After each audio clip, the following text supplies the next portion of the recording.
So welcome po yung mga kapatid natin, Brother Allen, Ate Ning, welcome. Ate, okay.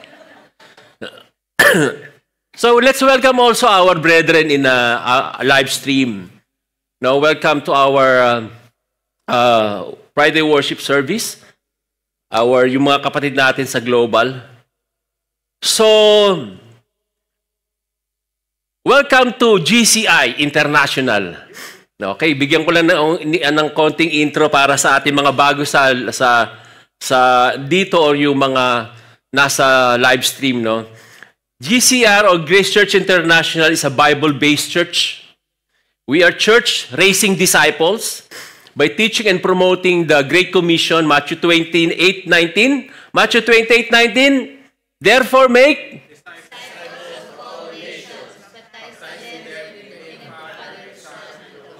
you praise the Lord. Okay, so we believe in the Holy Trinity, the Father, three person in one God. They coexist, no? Niniwala tayo na pare-parehas sila nag-exist.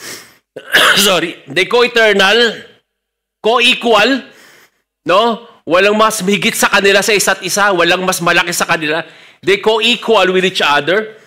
No, kasi merong paniniwala na may malaking Diyos, merong malit na Diyos. That is why there is Almighty and there is Mighty. Diba? So we all believe that they're co-equal. We believe that we are saved by the grace through Christ Jesus, through our faith. He paid the penalty of our sins on the cross. Salvation is a gift from God, not by good works. So no one can boast. Ephesians 2:8. Very good. Yan, mga brother dyan, meron kang Okay And as a church, it's not a location to go for entertainment, but rather one that should encourage growth in spiritual journey. We preach the book of the Bible. That is why we go to the series of lesson that talks about particular theme. Kagaya ngayon, we are going to this teaching na, Brad, naman na yung faithful and fruitful natin, lagay naman natin dito yung team natin yan. Salamat, Brother Chris, dito. So this is, kagaya ngayon, meron tayong team, no, yung faithful and fruitful. This is our team. No, that's why we preach, no, a series of lessons that talks about a particular theme. And we speak what the text says. Sorry. Binipreach natin kung ano yung sinasabi mismo ng Biblia. We teach and preach the whole counsel of the Bible. We do not avoid sensitive areas that may offend new or even the long-standing members in the church. Hindi tayo in other words, we don't sugarcoat the word of God para lang wag ka masaktan. No? Kung ikay masasaktan sa word, masasaktan ka. Amen? Because in Hebrews 4:12, for the word of God is alive and active, sharper than any double-edged sword. It penetrates to dividing soul and spirit, joints marrow, it judges the thoughts and the attitude of the heart. So masakit ang salita ng Panginoon. Yes, it encourages us. But then again, sometimes masakit siya. No? For us to, marirebuke ka, for us to learn. So I have to do this kind of introduction. No? Siguro mag-iisip kayo, bakit kaya mag-intro si Pastor? No? Because this message for today is a bit sensitive. Could you say sensitive? Our message for today is about giving money. No? And if you're the first time, kagaya ni Sis Marge, no? Si Marge, nandito, first time. At sabi siguro ni Sis Marge, first time ko to, ganito pa yung, yung preaching. No? Congratulations, Sis Marge. O sabi mo sa katabi mo, congratulations. So today, we're going to talk about the second message for our series, faithful giving, faithful God. faithful giving, faithful God. Okay? But kidding aside, mga kapatid, I've been here for this ministry for 20 years now. Naka-born again ako 2025 in this church already. It's this church also. FCCC pa dati, Filipino Community Christian Church. Then nagkaroon ng mga Pilipino muna kami noon.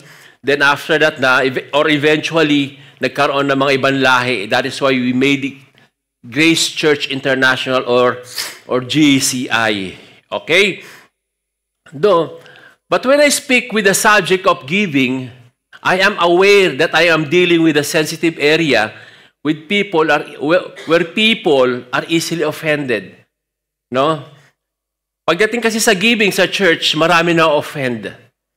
But I cannot blame you. I cannot blame you because there are many churches nowadays that they're making business out of the tithes and offering of the church. They're making business. Did you hear that? Could you ask your neighbor, did you hear that? Ginagawa na ng negosyo ang church. There are pastors who are living a fabulous or extravagant life. Diba? Out of the offerings of the people, of the church members. No, may kita tayo mga tinatawag na mga celebrity pastors kung tawagin natin.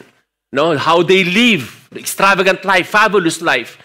Merong eroplano, di ba? May eroplano, may malalaking arena, no? Hindi lang naman sa Pilipinas yan, marami parang sa ibang bansa. But particular sa Pilipinas, I'll be blunt about it. Kilala niyo naman si Kibuloy. Kahit mabash niya ako, nandito ako. Okay, how this happened? I don't know. Maybe they were brainwashed. Maaari kasi nabi-brainwash sila. No? Kasi may notion tayo, may notion ng ang bawat tao, no, kapag ginamit ng pangalang Jesus Christ, no, naniniwala tayo agad. Okay. We don't realize na minsan, minamanipulate na lang tayo. We don't realize na ang napupuntahan pala natin, hindi, not the real church, but already a cult or kulto na. Okay? That is why even Jesus says that there will be a false teachers, there will be a false prophet. They were wearing in a sheep clothing, but they are ferocious wolves. Si Jesus Christ ang sabi yan.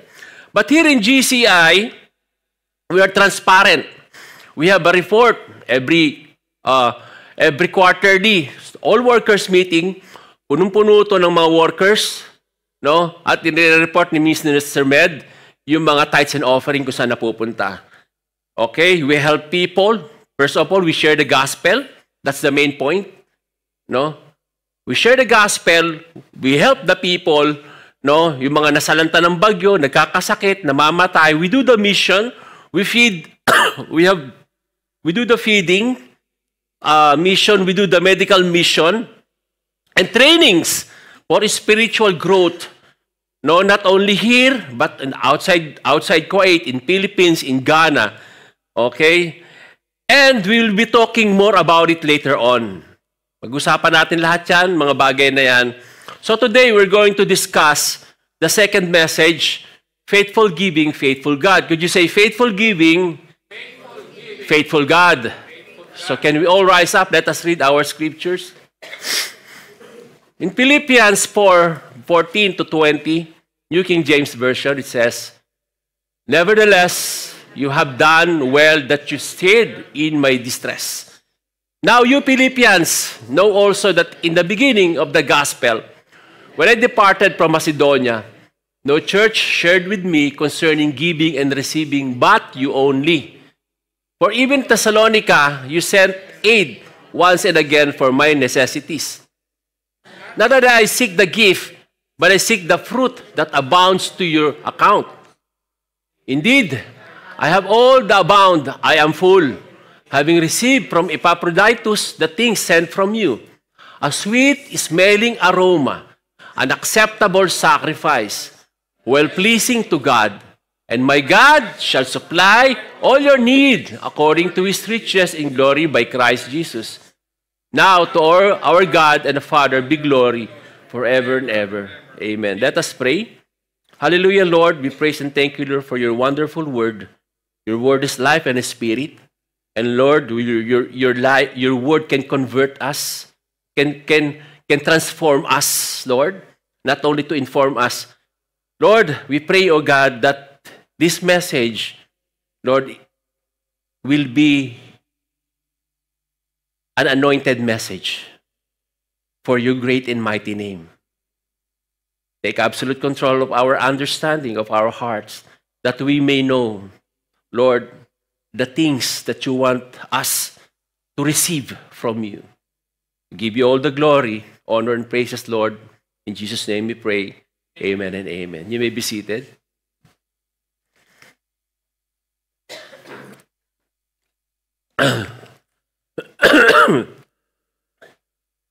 Someone said that our hearts and wallets are very much connected, or linked very close together. Did you hear that? Is it true? Yun daw puso natin at ang wallet natin, no? They're linked so much, no? Or they're close, very close together. Is it true? Could you ask your neighbor, is it true? Just think about this, kung tama ito. Everything or everyone that close to your heart, it links to your wallet. Everything and everyone that close to your heart, it links with your wallet. Right? For example, your family. Right? Your family. Close to your heart. They need your money. Your loved ones, they need your money. Your passion, kung ano man gusto mong ginagawa, it involves money. At ibig sabihin, it involves your pocket, your wallet. You love what you're doing.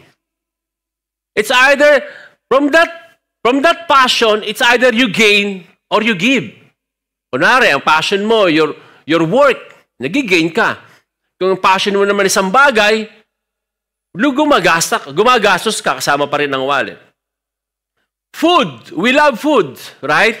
It linked with our wallet, okay? Are you getting this? So the heart and your wallet link most of the time. And listen to this, tell your neighbor, listen to this. And Jesus often talks about money. 16 of his 38 parables deal with how to handle money and possession. In the Gospels, 1 out of 10 verses, 288 all, deal directly with money. The Bible offers 500 verses in prayers, 500 verses on faith, but more than 2,000 times. 2,000 verses on money and possession. Even in our text in Philippians 4:20, this is a thank you note.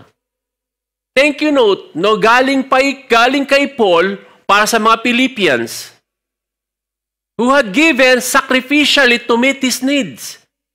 And Paul gave us one of the most comforting promises in the Bible.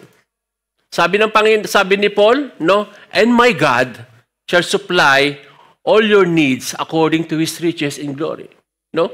What a great promise, right? Great promise that my God will supply everything that you need. Everything that you need, everything concerns about you. Your needs, your family needs, your community needs, where you belong, financially, emotionally, spiritually, etc., etc. The Lord, or said, my God will supply all your needs. But listen to this. All the promises of God, of our Lord, is conditional. Lahat ng pangako ng Panginoon sa Biblia is conditional or may condition. Right? Even our salvation is conditional.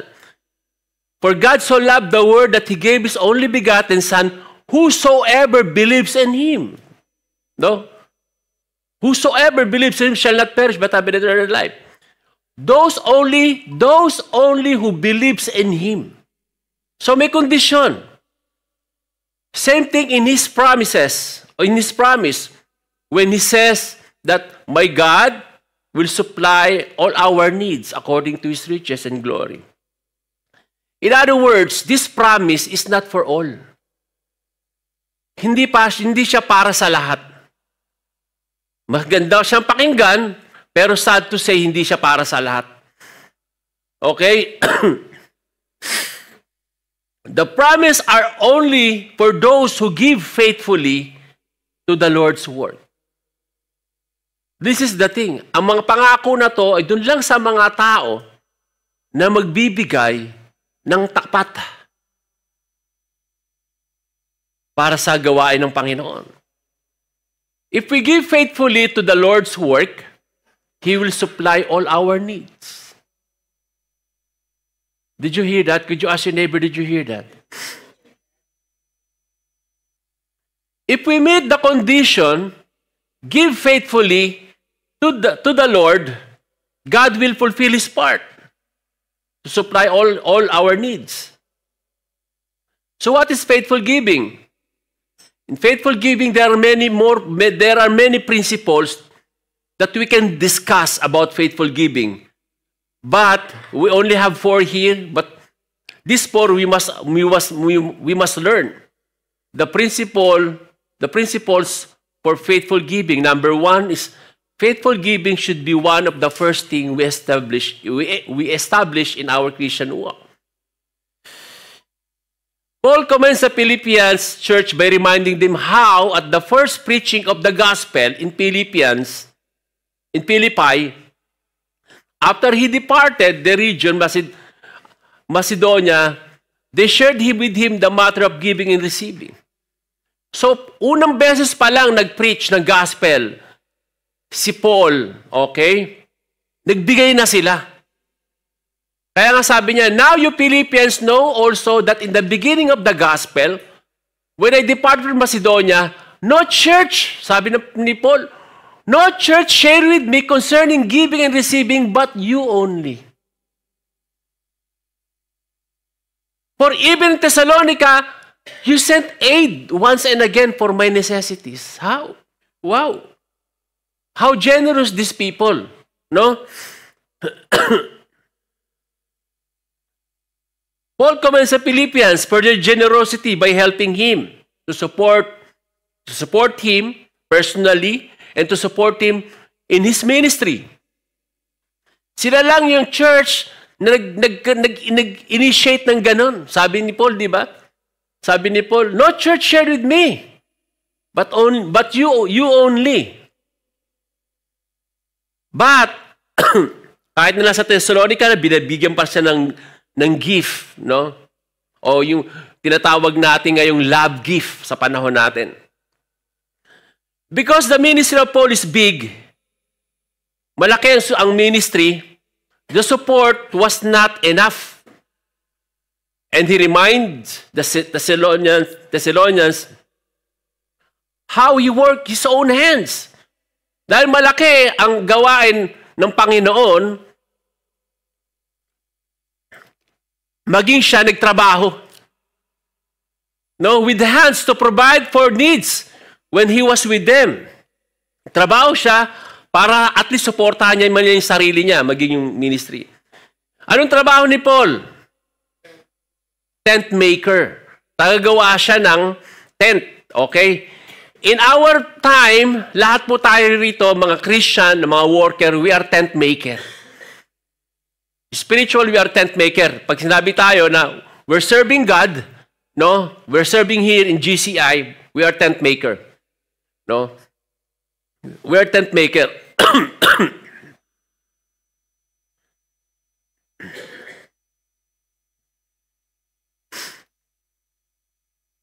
We were not idle, sabi niya. When we were there with you, we never accepted food from anyone without paying for it. Nanunumbat na si Paul. We work hard day and night to see, so we would not be a burden to any of you. We certainly had the right to ask you to feed us, but we wanted to give you an example to follow.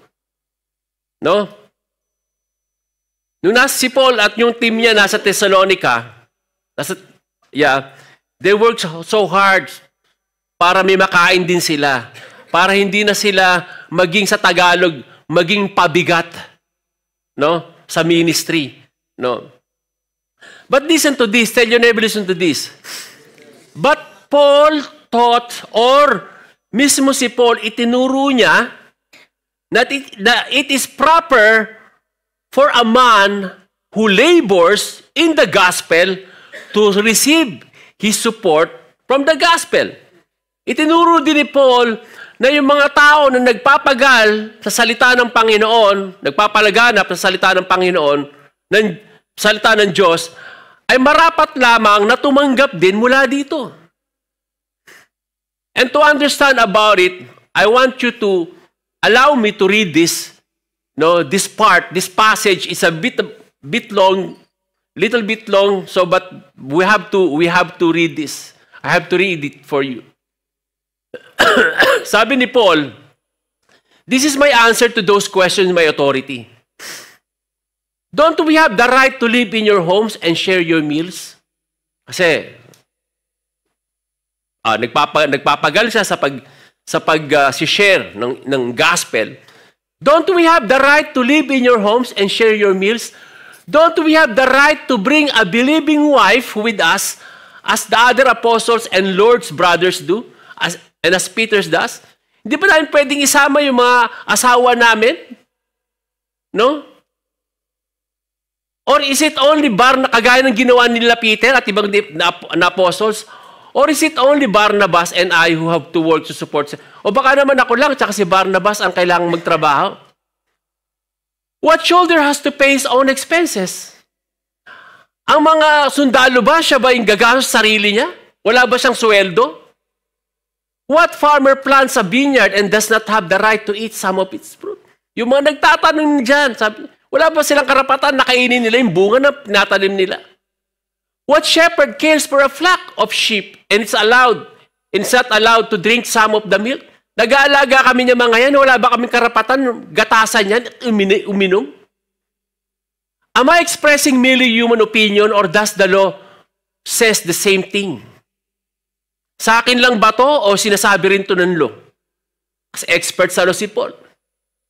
For the law of Moses says, you must not muzzle an ox to keep it from eating as it treads out the grain. Sa Tagalog yan, huwag mong busalan ang bibig ng baka habang ito'y nagtatrabaho. Pakainin mo ang baka dahil nagtatrabaho siya. In other words, was God thinking only about oxen when He said this? Wasn't He actually speaking to us? Concern lang bang Panginoon sa baka? Kung sinabi niya yan? Yes, it was written for us. So that the one who plows and the one who threshes that grain might both expect and share of the harvest. Para pareho sila makinabang. Yung nagtatanim at yung nag-aani. Since we have planted spiritual seed among you, aren't we entitled to harvest physical food and drink? If you support others who preach to you, shouldn't we have an even greater right to be supported? But we have never used this right. We would rather put up with anything than be an obstacle to the good news about Christ. Don't you realize that those who work in the temple get their meals from the offering brought to the temple? And those who serve at the altar get share of the sacrificial offerings? In the same way, the Lord ordered that those who preach the gospel, the good news, should be supported by those who benefit from it. Yet, I have never used any of this right. I am not writing this to suggest that I want to start now. In fact, I would rather die than lose my right to boast about preaching without charge. Yet preaching the good news is not something I can boast about. I am compelled by God to do it. How terrible for me if I did not preach the good news. If I were doing this on my own initiative, I would deserve payment. If I'm doing this on my own initiative, I deserve payment. But I have no choice. For God has given me this sacred trust. What then is my pay? Anong kabayaran ko? It is the opportunity to preach the good news without charging anyone. That is why I never demand my rights when I preach the good news. Wow. I believe that Paul is not arrogant or self-serving boast nung sinasabi niya to. Hindi niya pinagmamalaki, hindi niya pinagmamayabang. Minsan kasi matalas ang dila ni Paul. No? But instead, I can say that it's a joyful claim that he's sacrificing something. He was telling the audience that he's sacrificing something. Mahirap mag-mission noong panahon nila. Yung biyahe lang yun ang hirap. Unlike now, no? In our generation, established na ang church, no? May mga funds na, no? May mga kasama sa budget ng bawat churches, no? Yung mga mission funds, no? May mga feeding, may mga sponsors. So God does not command Paul to turn down the donations for ministry. Hindi kinaman ng Panginoon na i-turn down ni Paul kung may tutulong sa kanya. Even the law says, right? You should do not muzzle the ox do not muzzle the ox to keep it from eating as it treads out the grain. Huwag mong busalan ng bibig ng baka habang ito'y nagtatrabaho. So what Paul is saying was, an apostle of Jesus, he has the right to demand financial support from those he serves with the gospel. Pwede siya mag-demand. And in mention again in 1 Timothy 5:17-8, the elders who direct the affairs of the church are worthy of double honor. Actually, in double honor, it's about giving. It's about, kung para natin sa word natin ngayon, salary. It's not about the character. Yeah, it goes. The elder who direct the affairs of the church are worthy of double honor. Especially those who work in preaching and teaching. For the scripture says, do not muzzle an ox while it's treading out the grain, and the workers deserve his wages. Can I hear amen to that? But Paul must have taught the Philippians early the importance of faithful giving to support the Christian ministry. Right? So Jesus taught the same principle in Luke 16:10-13. After giving the parable of the unrighteous steward, no, sabi niya rito, he who is faithful in a very little thing is faithful also in much. Kung ikaw daw ay pagkakatiwalaan sa maliit na bagay, ay mapagkakatiwalaan ka sa malaking bagay. Do you believe on that? Kung ikaw may pagkakatiwalaan sa maliit na ministry, mapagkakatiwalaan ka sa malaking ministry. In Luke 16 verse 11, so if you have not been trustworthy in handling worldly wealth, who will trust you with true riches? Kung hindi ka mapagkatiwalaan dyan sa worldly wealth, no? Ano ka pagkakatiwalaan yung true riches? What is true riches? First, the worldly wealth meaning the worldly possession. Sabi rito, if you don't know how to handle this, the Lord how the Lord will trust you the true riches or eternal heavenly treasures. Or in other words, alam mo kung ano to? Or the other word, in this context, it is soul. Paano ka pagkatiwalaan ng Panginoon sa mga worldly possession, no?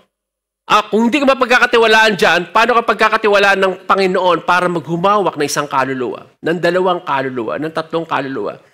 Isn't it, the soul is more precious than the world possession or worldly wealth? No? Did you hear that? Could you ask your neighbor, did you hear that? So ito pala yung test, ano? No? Ito yung test. Meaning, kung walang pinagkakatiwala sa iyong kaluluwa ang Panginoon, no, maaaring hindi pa tayo pumapasa sa test. Maaaring hindi pa tayo pumapasa sa test. Kaya wala pa sa ating binibigay na maayos na disciples, maayos na talagang bibigay sa iyo ng Panginoon. May ganun ng Panginoon eh. Ito si ganito, pag-pray mo. May mga binibigay sa atin ng Panginoon na pinagkakatiwala niya sa atin. So, how to manage all the material goods God does entrust to us? No? Ito yung earning, spending, saving. And listen to this. It should be the one of the first lessons we learn in Christian walk, the giving. Let me say that again. It should be the one of the first lessons we learned in our Christian walk, the giving. Admit it or not, giving money to the church is the hardest part of your Christian walk. Hello? Giving money to the church is the hardest part of your Christian walk. But, you must learn the hardest first. Minsan ganun eh, kapag natutunan mo yung mga hirap na bagay, dalawa kasing gusto ng tao. Una, yung madadali muna. Pahirap ng pahirap, pa-level up tayo. No? May disadvantage and may advantage, may disadvantage. Di ba? Pero yung iba, mas gusto yung mahirap. Di ba? Mahirap muna. May ganun kami sa test eh. Nag-test kami dati, high school ako. Tingnan ko muna yung mahirap. Ano yung mahirap na to? Sagutin. Kasi madali na eh. Di ba? Mas mabilis ka eh. So may mga style.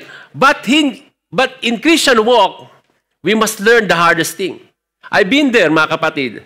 When I decided to walk with the Lord, to commit with Him, I gave my talent, I gave my skills. Give things to serve the Lord. I play guitar. I sing, no? I can lead the worship team. Glory to God. Fellowship. Walang problema ang fellowship. We all love fellowship. Kahit nandyan tayo sa simbahan, babad na simbahan, pero ang mga damit sa bahay, babad na rin. Diba? Everyone, fellowship. Kasama na yan. Madali yan. Okay? Fellowship. Then, prayer. Okay naman. Kahit hindi pa naman structured ang prayer ano mo. Right? But then, you have faith. Hindi mo nawawala yun. You have faith with Christ. Okay? You can stand in front. You can give your testimony. All the time. No problem.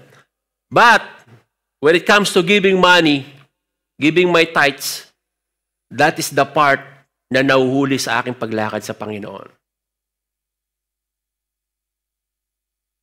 I will not lie to you. Nahihirapan ako bigay yung tithes ng offering. Dami kong utang eh. Now, I'll give you an illustration. Brother Bito, tayo ka rito, Brother Bito. Okay. O, Brother Ricky, tayo ka rito, Brother Ricky. Yan, dito, pila kayo rito. O, tapos, sino pa? Isang babae naman. Isang babae, si Sopel. Huwag kang nakakaganong ka sa akin. Kita dito ha, si Sopel.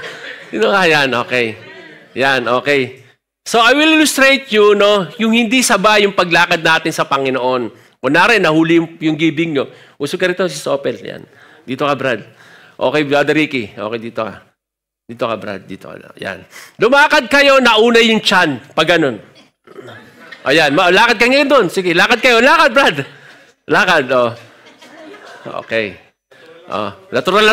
Pag gano'n naman, minsan lang kayo makita sa TV, gano'n lang, gano'n. O, pabalik naman, una naman yung ulo nyo, pasubsob. Siguro ngayon, madali pa, no? Pero pag mga kilometro na, nahirapan na kayo, di ba? Okay. So, subukan nyo lumakad ng normal. Normal lang. Lakad, okay. Okay, di ba mas madali? Okay, thank you so much. Palapakan natin ng Panginoon. Napakahirap ng walking na ganun. Nahuli ang giving mo, ganun ka maglakad? Yes, your talents, you're giving your time to the Lord, fellowship, okay? Ganyan. Tumutugtog ka, okay. Giving your talents, okay, yung skills. Pero ang hirap maglakad. Pero, pag dumating ang araw, nabigay mo na sila, balance na, di ba? Para ka model.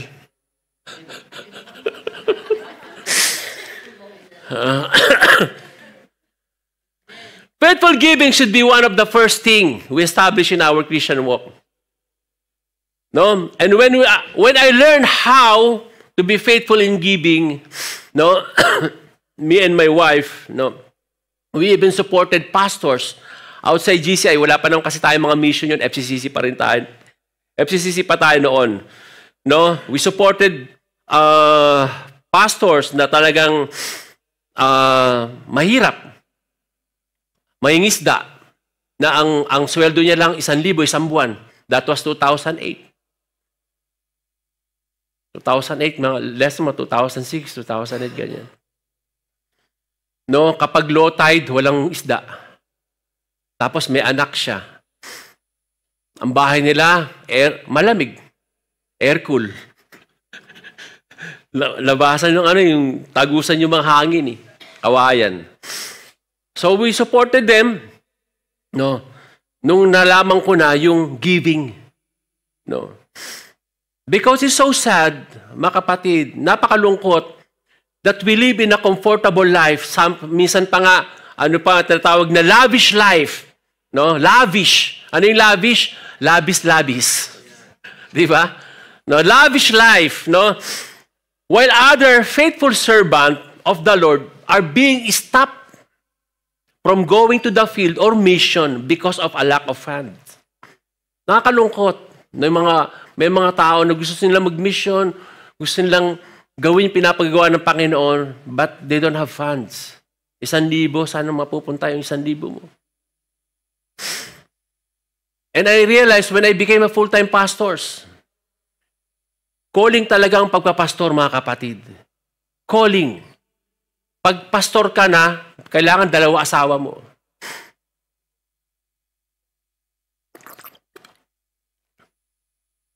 Kaya ito yan pastor, di ba? Fivefold ministry.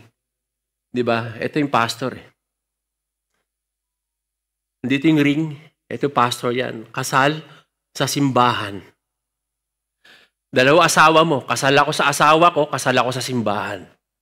No. Kaya yung mga nag-aspire na mag-pastor someday, it's not easy, lalo na pag full-time na kayo. Pag-isipan mo nyo mabuti if it's your calling. Okay? But praise God, andyan nga yung suporta ng aking mahal na asawa. Love you, honey. No. Then fast forward. Fast forward. Eventually, nagkaroon din tayo ng GCI missions. No? Feeding sa mga isla and to share the gospel. And praise God, we have a faithful giver in this church to support the missions or the Lord's work. But listen to this. Sabi mo sa katabi mo, listen to this. Do not assume all our financial needs are being met. Huwag tayo mag-assume na lahat ng financial needs natin na natutugunan. No? The ministry is big. Malaki. Dati wala tayo hindi tayo nagkakaroon ng mission ng mga panahon na FCCC. Okay? But now, no, the ministry is big. We have GCI Philippines, we have Zambales, no? We have full-time pastors. Okay? We have full-time pastor also in Ghana, Africa. May mga gawain doon. They need our support. Okay? Be like the Philippians. No, sabi, like what they did to Paul. They take the initiative to support the church. So support the mission, supportan natin ang mga gawain ng Panginoon. Because in our giving or ating pagbibigay, dito lumalagaw ang gawain ng Panginoon. And this is the point number 2. Faithful giving should be focused on the furtherance of the gospel. Listen to this. The main goal of any Christian church is to preach the gospel, to share the gospel, to teach the gospel. This is the main reason, the main goal of every churches. The gospel is free, right? Ang magandang balita ay libre. Walang bayad. Right? But listen to this. Here in GCI, we have basement. We have basement here. We have basement in Salmia. We have a house church in Parwania, Hawali. And we're praying for Binid Algar and Fahil. Those places, and this place, no, is not free. The gospel is free, pero ito hindi ito free. No? We rent the place. Nag-renta tayo. To have a comfortable place. May AC, di ba? Meron kayong magandang maayos na upuan. Okay? But we have to rent the place. When we go for mission, may strategy dyan. Hindi naman kagad pagdating mo dun sa isla, likay rito, pakinggan niyo magandang balita. Wala nang pupunta sa iyo dun. May strategy, may bait, may pain. Okay, the reason, okay, may gospel, but then meron tayong feeding. Ganun naman ang tao, di ba? Feeding, kakaroon kayo ng feeding, then introduce mo yung gospel. O magkakaroon kayo ng medical mission, okay? Tapos yun, tsaka mo siya i-introduce yung gospel. No? It's all part of the sharing the gospel. We are showing them, no, that we are concerned not only in their spiritual life, but also in practical life. Hindi ka mo pwede sabihin, the Lord loves you. Wala ka namang inaabot kahit papaano. Gutom mo yung tao. Hindi naman pwede pumunta ka sa Pilipinas na i-share mo yung gospel sa kaibigan mo o sa mahirap mong kaibigan o sa kapatid mo na tatapikin mo lang siyang balikat niya. Huwag ka mag-alala. Panginoon, mahal ka niyan. Huwag ka alala. Nalangin ka lang. Mamaya, meron ka ng pagkain. Wala ka man inaabot, di ba? So we should show the practical way also. Hindi libre ang gospel. Mga pamasahe na papunta doon. Yung mga bibili mong pagkain, yung mga lulutuin doon. Okay? And this is where your tithes or faithful giving goes. This is where your tithes and offering goes. Yes, you are not there in the mission field physically, but you are part of the mission. No? Because of your faithful giving. Kaya nga nag-encourage kami pag mayroong mga mission, like this year may mission tayo, in-encourage natin kayo. O you want, lalo na pag nandun kayo sa bakasyon, go with us. No? Para magkaroon tayo ng heart of a mission. No? Makita mo kung anong ginagawa sa mission. In-encourage natin. No? If God willing, sa Zambales this year, or God willing, in Ghana, Africa this year. No? If you want to go, let's talk about it. Okay. And listen to this. Sabi sa katabi mo, listen to this. Yes, we focus on preaching the gospel, not on our need for money. We're focusing in preaching the gospel, not our own need for money, but, listen to this, but we genuinely accept gifts from you. We acknowledge your gift. Hindi namin tine-turn down yan. No. We preach the gospel, pero we don't turn down your gift. Your love gift. The gift of giving. And this is what Paul says in 1 Corinthians 8, 1-5. And now, brother and sister, we want you to know about the grace that God has given the Macedonian churches. In the midst of every severe trial, sa kagitnaan ng kanilang kakapusan, kahirapan, their overflowing joy and their extreme poverty welled up in rich generosity. For I testify that they gave as much as they were able. Nagbibigay sila sa higit pa ng kanilang makakaya. And beyond their ability, entirely on their own, they urgently pleaded with us for the privilege of sharing in this service to the Lord's people. Nakikiusap pa sila. Tanggapin mo tong ano namin, gift namin sa'yo. Wow. And they exceeded our expectations. They gave themselves first of all to the Lord, and then and by the will of God, also to us. Okay? In 2 Corinthians 9 verse 2, there's no need for me to write to you about this service to the Lord's people, for I know your eagerness to help, and I have been boasting about it to the Macedonians, telling them that since last year you, Achaia, hindi to Ikea, si Israel nandiyan, taga-Ikea yan, we're ready to give, and your enthusiasm has steered most of them to action. Like Paul, no, he's focusing on sharing the gospel, but he appreciates the gifts. No?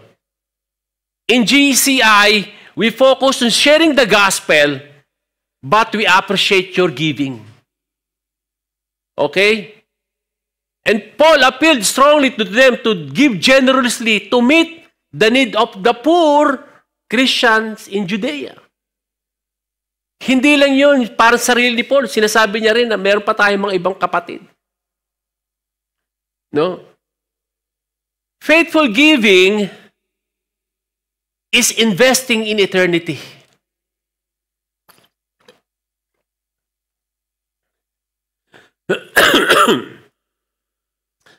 Philippians 4:17, not that I seek the gift, but I seek the fruit that abounds to your account. What does it mean?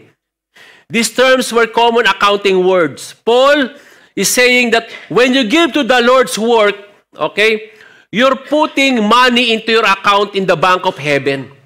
Kapag ikaw ay nagbibigay sa gawain ng Panginoon, no, nagbibigay ka, yung pera na binibigay mo, no, spiritually speaking, in the bank of heaven. It goes to the bank of heaven. It pays guaranteed high interest for all eternity. Kung meron matataas na interest, makita natin dyan, mga MP2, mga ganyan, wala pa yon sa interest na binibigay sa atin ng Panginoon in heaven. Sino may mga stocks dito?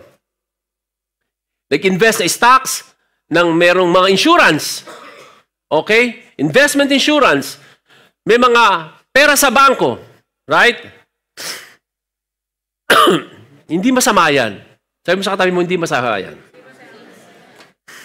No, in fact, I encourage all of you, no, to have this. But, listen to this.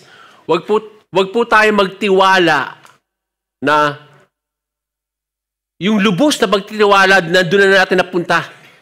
No. Kumuha tayo sapat lang. Ngunit wag tayong lubusang aasa sa mga bagay na yon. Dahil pagdating ng panahon, hindi mo naman napapakinabangan yan.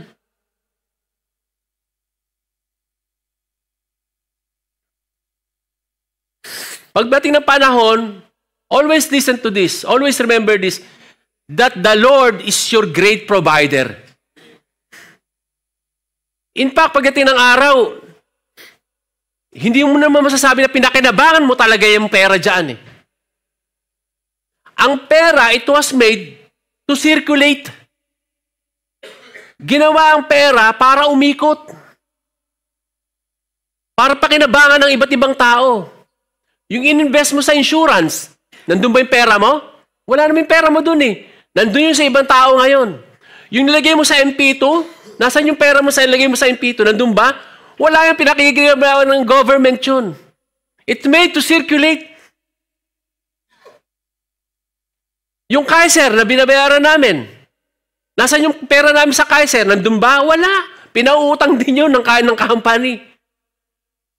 That's why the money it made to circulate. Pinapautang sa iba't ibang tao. Pastor, pwede naman yung kasi mapapakinabangan naman ng anak ko yun in the future. Yes, that's true. Mapapakinabangan yun. But, listen to this. But still, the great provider of your kids, of your children, is the Lord. Pagdating ng araw, ang makikinabang niyan, hindi lang anak mo, ay yung asawa ng anak mo. After that, yes, yung mga apo mo sa anak mo. And after that, hindi mo nakilala. Hindi mo wala ka ng kaano-ano doon. Doon na, yung pera mo, sila na nakinabang. You invest in God's work. There is no risk and you get the highest possible return on your investment. Guaranteed by the very word of God. By giving to the Lord's work, you are investing in souls for all eternity. It's the smartest investment you can make. Hindi masama yan. Nag-invest ako. Nag-invest ako ngayon nagbabayad ako ng insurance ko sa Philippines. Meron akong makuha. Konti lang. No, hindi naman siya malaking-malaki. Konti lang, sapat lang. Para pagdating ng araw, kami dalawa mag-asawa, pumunta kami, may pang McDonald's kami. Di ba? May pambili ng maintenance. Di ba? Hindi mo nahihingin sa anak mo. Di ba? Yung bahay na ininvest mo, pagdating ng araw, pag nawala ka na, wala na yun eh. May mga titira ng iba doon. Ako, tanggap ko na yun. May mga iba na tao na titira doon. Kamag-anak na ng asawa ng anak ko, mga ganun. So faithful giving should be motivated by worship. Indeed, I have all the abound. I am full, having received from Epaphroditus the things sent from you, a sweet-smelling aroma, an acceptable sacrifice, well-pleasing to God. So Paul calls their gift a fragrant aroma, an acceptable sacrifice, well-pleasing to God. These terms comes from the Old Testament where they describe the sacrifices that the worshippers offers to God. No? They also use in the New Testament to describe Christ offering Himself for our sins, Ephesians 5:2. Ang sabi ng Panginoon, and walk in the way of love just as Christ loved us and gave Himself for us as a fragrant offering and sacrifice to God. The point is this. When you are giving, you are not giving to pastor. You are not giving to the church. No? You're not giving to the missionary or the mission organization. When you're giving, you are giving to the Lord Himself. Can I call Asher, mga Asher? Asher, Brother June. Kunin mo nga yung basket, Brother June. Sis Michelle. Kunin mo isang basket din. Okay. Dalawa kayo ni Brother June. Okay. Ngayon, Brother June, Sis Michelle, dito ka. Ikot mo muna, ipakita mo lang. Hindi pa to tayo sa offering ha. Punta, lapit ka lang doon sa kanila, iabot mo lang gano'n yung basket. Yan, ganyan lang, ganyan. Okay? Ganyan. O, Brother June, huwag ka na mag-model. Upo ka lang, dito ka lang yan. Pakita mo lang yung basket. Nakaganito, ganito. Di ba pag nagdagbot ng kaganito ka? O, dito ka, Brad, dito ka, yan. Yan, ganyan, nakaganyan ka lang, ha, yan. Ganon ka rin, Sis Michelle. Di ba pag kumukuha ka ng sige, dalawang kamay mo pag ganito. Okay, may reason kung bakit eh. Okay. The point is this, no? Pag dumating ang basket ng tithes and offering, okay? Kapag tinapat nila yung basket sa harapan mo at nakita mo yung kamay nila,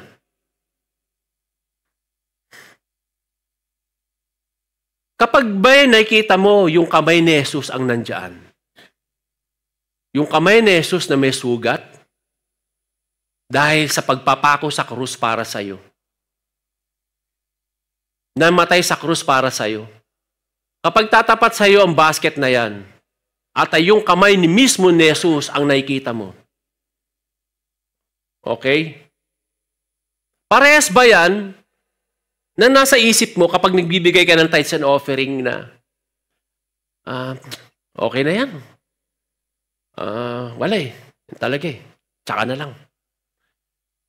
Okay na to. Ito lang tira eh. Binahad ko na lahat. Okay na yan. Tsaka na lang. Parehas ba nang may isip mo kung kamay ni Kristo yan? Na may mga sugat yung kamay dahil sa pagpapako sa krus para sa iyo. Or you will be grateful. Magbibigay ka out of a heart of love and worship because God gave Himself for you. Salamat mga kapatid. Who died on the cross for you. Kapag dumikot yung basket na yan, nakita mo si Jesus, kamay ni Jesus ang nakikita mo. who gave Himself to you. Parehas ba yun na masasabi mo na, okay lang, kahit wala. Lumampas sa akin, wala eh.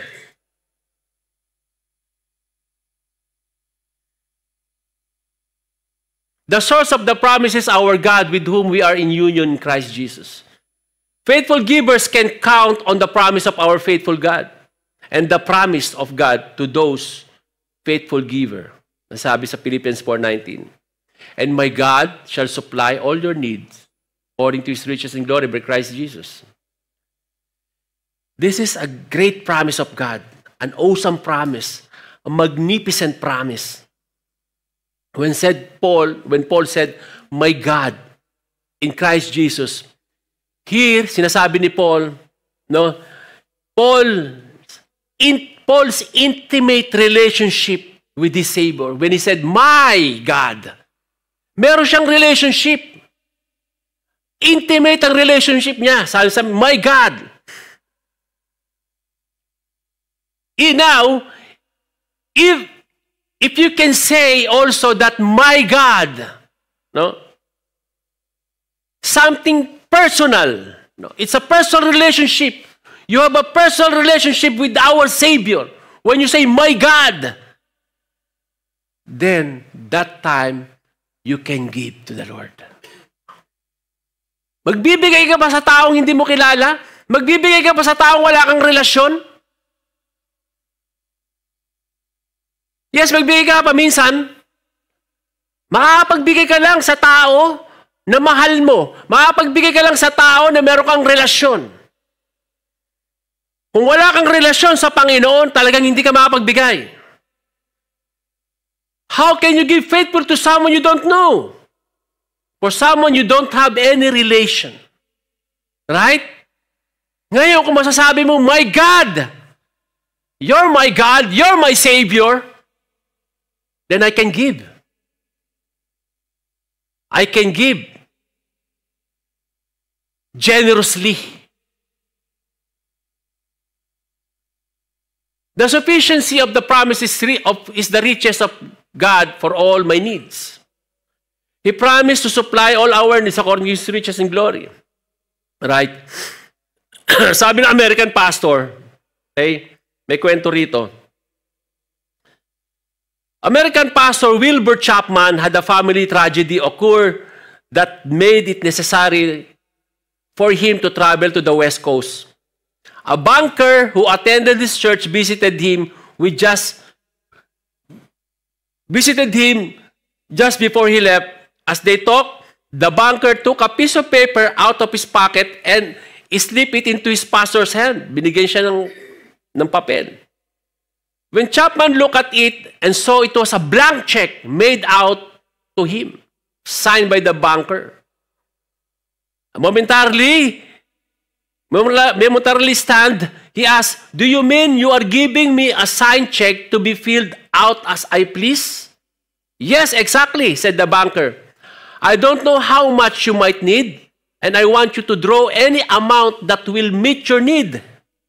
Wow! Ikaw bigyan ka ng blank check. Sabihin sa'yo, ito, Reggie, ting blank check, tanggapin mo yan. Hindi ko alam kung ano yung pangangailangan mo. Ikaw na magsulat yan.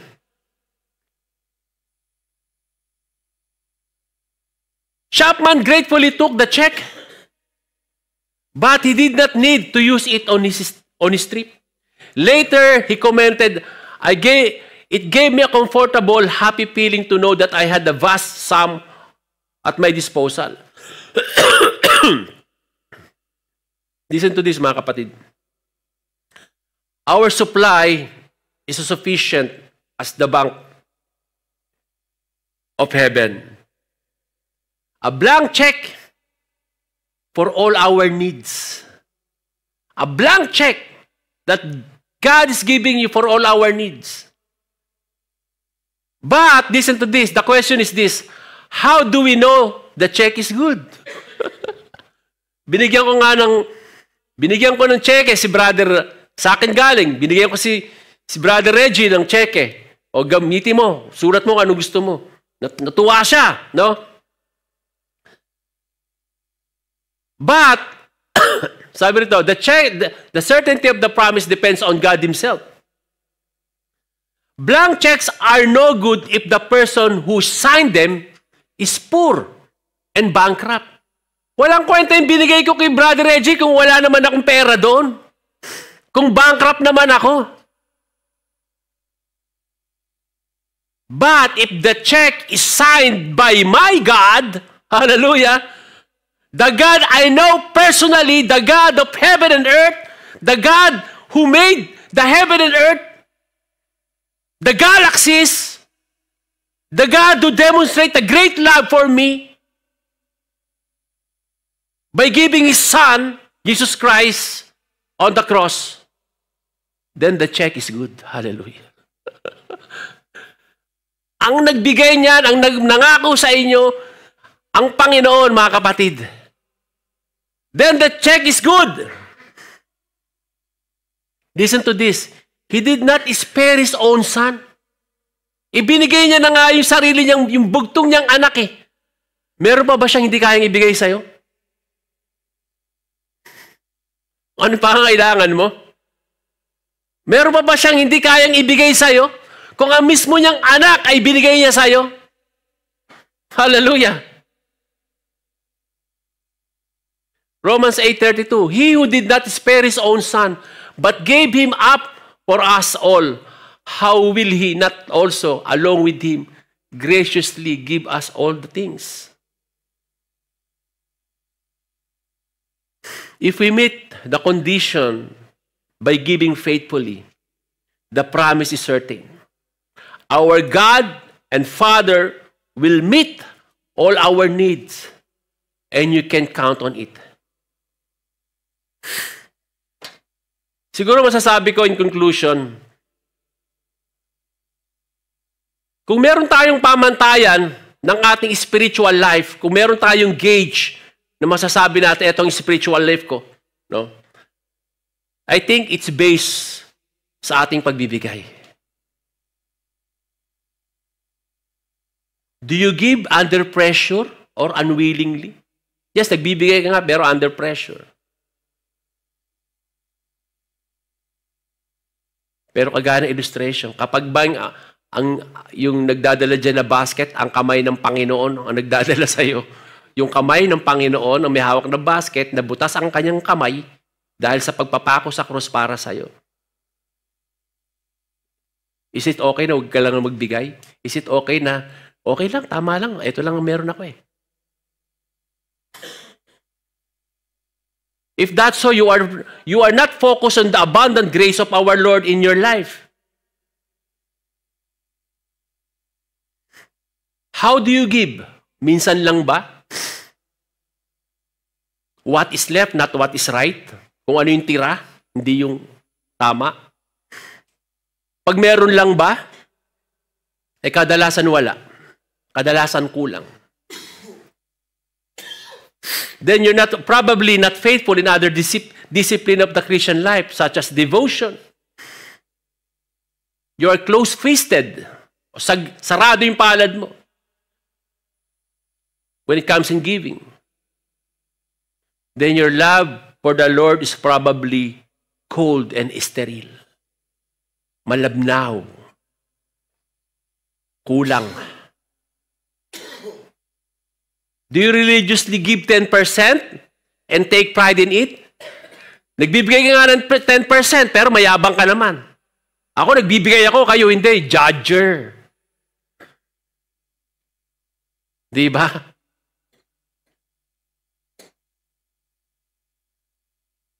Then you're probably legalistic in your spiritual life, judging yourself and others by the performance of certain duties rather than by heart of love for the Savior.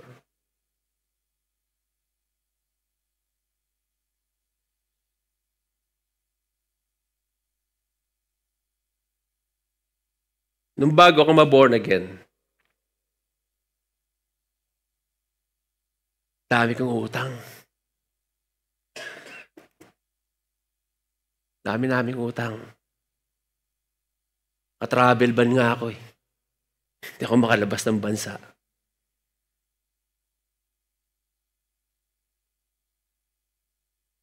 May ATM ako nakasanla. Para makapagsanla ako ng isang ATM, kukuha ulit ako ng bagong ATM. Para isanla. Wala na kami ATM ng asawa ko. Pag dumating ang sweldo, first week of the month, masaya pa ako eh. Second week of the month, ayoko na dumating ang sweldo. Lord, ayoko na. Anong gagawin ko na naman? Dumating sa time, ayoko na magising. Kaya hindi ko sinabi sa asawa ko. Sinabi ko na lang nung testimony ko na, unfair daw ako. Sabi ko, Lord, ayoko muna akong gisingin, please. Ayoko na.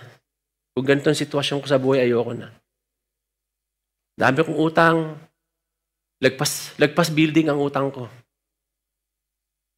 Because of wrong decisions in life. Wala pa ako sa Panginoon. Maski nakilala na ako sa Panginoon, dahan-dahan. Ang kwento ko kanina, hindi ako makapag-tithes and offering. Dahan-dahan. Talagang, hindi ako makapag-tithes. Sagad kami sa utang. Inuwi na namin yung mga bata. Dalawa lang kami nigay dito. No, we pray. Mahirap, maraming utang. Alam niyo yan. Tasa nga nang nahirapan sa utang, tasa ang mga kamay. Amen. May isang preaching ako nakita, narinig isang araw. Sabi sa Malakay, sabi ni Pastor Elmer, ginamit niya sa Malakay. Sabi niya sa Malakay, test me in this. Subukin mo ako dito. Sabi ng Panginoon. Sabi ko, Lord, ikaw nagsabi nito. Pero hindi ko kaya. Paano yung sisingil na ako eh? Ito na yung nasa pintuan namin. Pupunta ako sa bahay, nasa pintuan ng bahay. Pagdating ko doon sa trabaho, nandun sa pintuan ng trabaho, saan ako magpunta? Nandun yung pinagkakautangan ko. Pambayad ko na to, Lord eh. Pambabayad ko sa utang ko para at least makahinga ako. Umalingaw-ngaw, maghapon, magdamag yung preaching na yun. Sabi ng preacher, sabi ng Word of God sa Malakay, test me on this. Kung hindi ko subukang buksan ang durungawan ng langit at ibusa yung pagpapala. Sabi ko, Lord, paano to? Sabi kong ganun. Dumating alam ng Panginoon ng puso ko, Lord, gusto ko itong subukan. Hindi ako nangako, ikaw nangako. I will try, Lord. Tulungan mo ako. Pero nakita na ng puso ng Panginoon, yung gusto ko na magbigay. Dumating yung pinagkakutaan ko ng ATM. Tumawag, sabi, Roy, banlahi. May banlahi pinagkautangan ko. Banlahi pinagkasandaan ko ng ATM. Sabi niya, Sri Lankan, si Mala. Tatandaan ko pa. Sabi niya, Roy, your ATM is ganito-ganito, kinain ng machine. Please get a new one. Okay? Okay. Punta ako sa bangko. Request ng bagong ATM. For the first time, ilang taon na? For 2 years, hindi ko nahawakan yung mga ATM ko. Winidraw ko yung pera. Sabi ko, sarap pala may ako ng ATM. Pag withdraw ko ng pera, sweldo ko, umalingaw-ngaw sa akin, sabi ng Panginoon, test me on this. Sabi ko, Lord. Ginawa ko. Right that moment, worship service, my tithes and offering for the first time. Sabi ko, Lord, I test you on this. Hindi ako, ikaw ang nangako. Binigay ko yung tithes and offering. Siyempre, meron pa rin yung consequences yung mga kasalanan natin. Tumatawag yung tao na pinagkakautangan ko, hindi ako sumasagot, nasa worship service ako. Dumating, hindi ako sumatawag. Pinuntaan ako sa trabaho. Alas 7 ng gabi. Nandun ako sa sales floor ng Mark & Spencer, dumating yung tao. Roy, where is your ATM? Blah, blah, blah, blah, blah, blah, blah, blah, blah. Tingin sa akin yung mga tao, yung manager ko nakatingin doon. Sabi, Roy, what is this? Sabi ko, I'm so sorry. Sabi ko, Mala, please come here. Lumabas kami. Why is your ATM? You're cheating me. Like this, like that. Sabi ko kay Mala, praise the Lord. He will give you courage. Sabi ko, Mala, I've been paying you for almost 2 years now. Only the interest. Hindi ba ako bayad? You know what? Narinig ng asawa niya. Ang sabi ng asawa niya, yung lalaki, what, Roy? What did you say? Sabi ko, bayad na ako. Dapat ganito na. Really? Sabi niya sa asawa niya, come here. Tinangay niya yung asawa niya, I'm sorry, Roy. Sabi sa akin, I'm sorry. Tingnan lang yung asawa niya. From then, mga kapatid, listen to this. Lahat ng pinagkautangan ko sa Kuwait, isa-isang nawala. Miracle happen. Walang tumatawag sa akin. Nasaan kaya si ate ganit? Namiss ko nga sila. Sabi ko, gay, walang tumatawag sa akin. Isa-isang nawala, yung tumatawag sa akin, no, mga taga-jara pa yan, mga ano yan, mga nurse yan eh. Meron sa pintas, my wife got promoted. Natanggal yung travel ban namin, hindi kami nakakauwi ng ilang taon, but those days, 2 beses kami umuwi sa isang taon.